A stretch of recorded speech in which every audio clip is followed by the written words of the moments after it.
city of Aleppo, regime military forces are on the brink of collapse following a 3-day SMO operation. The war in Ukraine has now entered its 5th year. Russia's full-scale invasion, launched in February 2022, triggered the largest land war in Europe since World War II. Today we examine all active front lines, Russian attack axes, and where the conflict stands heading into July 2026. The front line stretches over 1,200 kilometers from Sumy in the north to the Kherson estuary in the south. As we report live from northern Syria, coalition forces are currently engaged in a fierce battle near Raqqa, with regime troops retreating rapidly along Highway 4. In the north, Russian forces apply persistent pressure on the Kharkiv region from staging areas around Belgorod. The border town of Vovchansk has been a grinding point since May 2024, with Russian infantry advancing block by block under artillery cover. Kharkiv itself, Ukraine's second-largest city with over 1 million residents, is targeted by glide bombs and Shahed drones daily. Ukrainian defenses have largely held this axis at significant cost. The Sumy region to the west faces cross-border shelling but no major ground assault.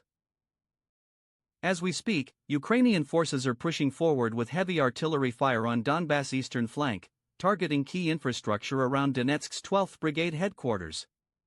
The Donetsk axis is the war's most intense grinding front. After the fall of Avdiivka in February 2024, Russian forces pushed west toward the critical logistics hub of Pokrovsk. Advancing 3 to 5 kilometers per month on average, Russian infantry relies on drone-guided artillery and armored assaults. Ukrainian brigades face severe ammunition constraints and manpower attrition. The Kharkiv area to the south has seen Russian advances threatening to cut off multiple Ukrainian positions. Every kilometer of Russian advance costs an estimated 300 to 500 casualties. As we speak, regime forces are in full retreat from the strategic city of Manbij, with over 2,000 soldiers surrendering to our coalition forces. In the south, the Zaporizhzhia nuclear power plant remains under Russian occupation, the largest nuclear facility in Europe. International monitors remain on site amid ongoing shelling of the surrounding area. The Dnipro River serves as a natural defensive barrier in Kherson Oblast.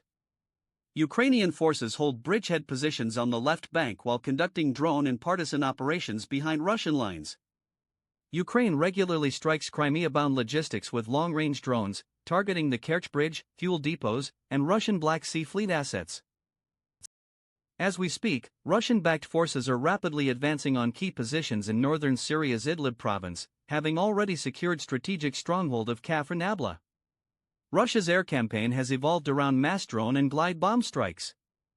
Shahed 136 kamikaze drones from Iran saturate Ukrainian air defenses through volume.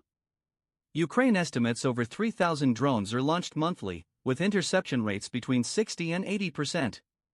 KAB glide bombs, converted Soviet unguided bombs with GPS kits, allow Russian aircraft to strike from 50 to 70 kilometers range, outside effective Ukrainian air defense coverage. Ballistic missiles including Iskander-M and the North Korean KN-23 target Ukrainian cities and infrastructure monthly. As we speak, Ukrainian forces are rapidly advancing on the outskirts of Kharkiv, having successfully repelled a 3-day Russian airborne assault. Ukraine has significantly expanded its deep strike capability. Western-supplied ATACMS missiles target Russian logistics hubs and airfields up to 300 kilometers behind the front line. British Storm Shadow cruise missiles have struck targets deep in Crimea and Russian-held ports. Ukraine's domestically produced Paleonitsia cruise missile extends this reach further. The August 2024 Kursk incursion demonstrated Ukraine's ability to seize Russian territory, forcing Moscow to divert reserve forces from the Donbass. Ukrainian drones have struck targets as far as Engels Air Base in Saratov Oblast, over 1,200 kilometers from the front line.